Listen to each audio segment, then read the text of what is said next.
With COVID concerns and diplomatic boycotts, this year's Winter Olympics competition comes with controversy, but these games will also make history. Beijing now the first city to host both the summer and winter games. And for the thousands of athletes who will compete, there is a lot on the line. A look now at Beijing 2022 by the numbers.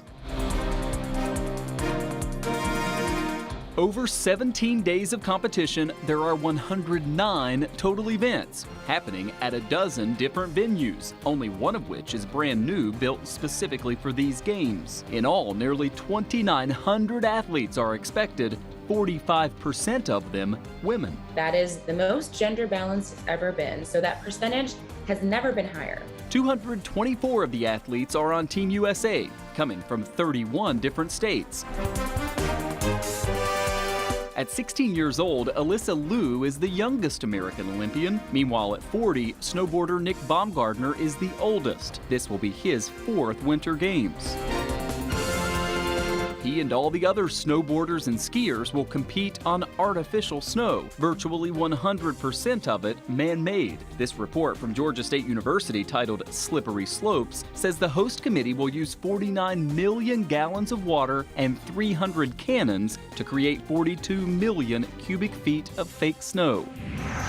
Why make the snow? Because Mother Nature doesn't. 37 degrees is the average high temperature for February in the Beijing district hosting alpine skiing. But that's not the full story. Listen, it's not temperature that's the problem in Beijing. It's plenty cold enough at night to make snow. It's all about the moisture. Beijing is like the high desert. There's just not enough moisture to create storms to produce snow.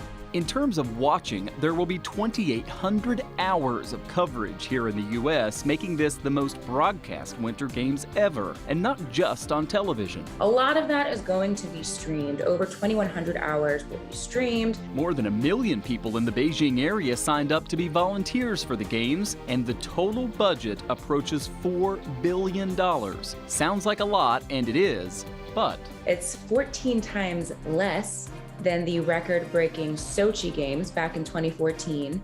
So coming in for Olympics, it's a little bit cheaper. For Beijing, that's great, but this number is bad. 0, as in no foreign spectators allowed to attend, leaving all the athletes' families to watch from home.